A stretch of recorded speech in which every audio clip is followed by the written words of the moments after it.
আকাশ present sir, Tanmoy present sir, Nabil present sir, Sakib Sakib Ahmed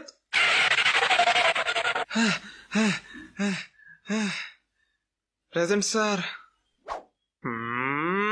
পুরা ঘন্টা আজকে তুমি বাইরে দাঁড়ায় থাকবা। Sorry sir.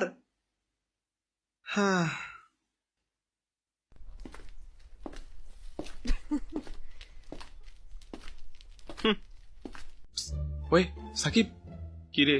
আরে জানোস কাহিনী হয়ে গেছে তো। কি কাহিনী? ওই যে সায়েন্সের আনিকা মেয়েটা আছে না, কি হয়েছে? আনিকা তো আমাদের ক্লাসের একজনের পছন্দ করে। আরে কস কি? সাকিব আহমেদ কি সমস্যা তোমার? না স্যার, কিছু না। কি কস? কারে পছন্দ করে? আমাগো ক্লাসের সাব্বির রে। ওই নোয়া খাইল্লা সাব্বির। হ্যাঁ নোয়া খাইল্লা সাব্বির। কিন্তু তুই জানোস কেমনে? আরে গোপন সূত্রে জানছি। হ্যাঁ, এখন নাটক বাদ দিয়া ক কেমনে জানছস? আরে সকালে ক্লাস শুরু হওয়ার আগে আনিকা সাব্বিরের ডাক দিয়া বলতাছিল ছুটির পর দাঁড়াইতে। তার নাকি সাব্বিরের সাথে কিছু পার্সোনাল কথা আছে। এটা তোর গোপন সূত্র। আর ছুটির পর দাঁড়াইতে না কইছে, পছন্দ করে কই কইলো? আরে পছন্দ করে এটা কইতেই তো ছুটির পর দাঁড়াইতে কইছে, নাইলে আর কোন কাজে কইব? তাও ঠিক। তো আমি কই কি, আমরাও ছুটির পর থাকমু, ছুটির পর লুকায় লুকায় দেখমু এ দুইটা কি করে।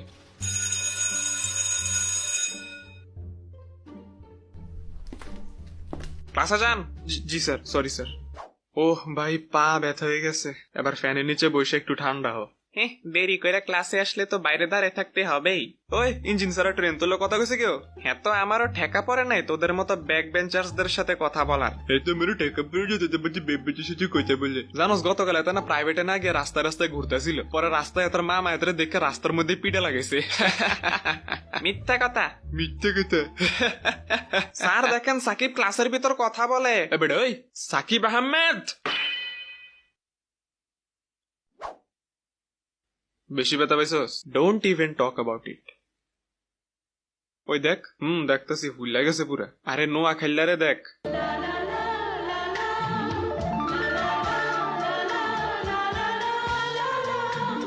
আজকে তো দেখি নোয়া খেললার মনে লাড্ডু ফুটতেছে। ডাক দেস না তেরে।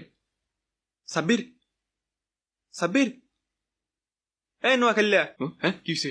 আরে ব্রো, আজকে দেখি তোমাকে অনেক খুশি খুশি লাগছে। প্রেমে টেমে পড়ছো নাকি? আরে না, কি যে কস তোরা, এই বয়সে আর কিসের প্রেম? প্রেমের আর বয়স রয়েছে রে আমার। আমরা ক্লাস 10-এ পড়ি। নতি গতি আমার সুবিধা লাগতেছে না। আরে কি যে কস, আমি তো জাস্ট ওই ক্লাসে কি পড়াইতেছে ওইটা মনোযোগ দিতেছিলাম। ওহো, দেখছো সাব্বির আজকাল ক্লাসের পড়ায় মনোযোগও দেয়। কি কিরে তুই এমন ভাব করতেছিস কেন, যেন স্যার আমার পিছনে দাঁড়ায় আছে?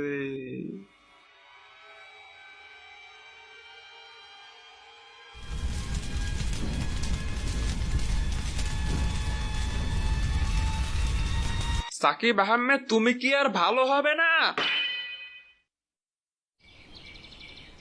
আজকে আমার পুরাটা দিন মায়ের খেতে খেতে গেছে। তোর আবার কোন দিন মায়ের না খাইয়া যায়, তাও ঠিক। আরে ওই দেখ নোয়া খেললা। আরে লুকা লুকা লুকা তাড়াতাড়ি। দেখছ না তো হেতে আমা করে? না না, দেখে নেই দেখে নেই। আনিকা, তুমি আমাকে থাকতে বলছিলা ছুটির পর, কিছু বলবা নাকি? হ্যাঁ, সাবির কেমন আছো? হ্যাঁ ভালো, তুমি কেমন আছো? ভালোই। ভাই নতি গতি আমার মোড়েও সুবিধা লাগতেছে না। আরে বেটা চুপ থাক। ওই দিন স্যার আমাদের ক্লাসে তোমার অনেক প্রশংসা করলো, বললো তুমি নাকি কত পরীক্ষা আগের থেকে অনেক ভালো করেছো। না মানে চেষ্টা করতেছি আর কি। রোলও হয়তো অনেক এগিয়েছে। হ্যাঁ একটু। তা এখন তোমার রোল কত? 4 তোমার রোল? 40। আগে 100 ছিল বাই দ্য ওয়ে। ও, স্টিল গুড প্রোগ্রেস। হ্যাঁ হ্যাঁ সেটাই। ভাই আমার রোল নং তো 30, আমার তো কোনোদিন বেলও দেয় নাই। তুই কি চুপ করবি? আমার রোল 29, আমার দিছে কোনোদিন? আচ্ছা, তো যেটা বলার জন্য তোমাকে ডেকেছিলাম। হ্যাঁ বলো। এবার মুভির ক্লাইম্যাক্স শুরু হবে, সাথে পপকর্ন থাকলে ভালোই তো। যেটা বলতে চাচ্ছিলাম যে তোমাদের আর আমাদের বাসা তো কাছাকাছি। হ্যাঁ হ্যাঁ। আসলে আমরা কিছুদিনের জন্য নানুর বাসায় যাব, কিন্তু বাসার বিড়ালটা সাথে নিয়ে যেতে পারবো না। কিছু যদি মনে না করো, তোমাদের বাসায় কিছুদিন আমাদের বিড়ালটা রাখতে পারবে?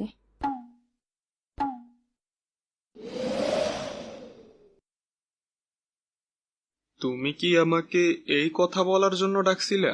হ্যাঁ, কেন, তুমি কি ভেবেছিলে? না কিছু না, আমি আর কি ভাববো। ব্রো, এতে মনে করছিল এতে প্রপোজ করার জন্য ডাক দিছে। ভাই, তার চেহারাটা দেখার মতো ছিল।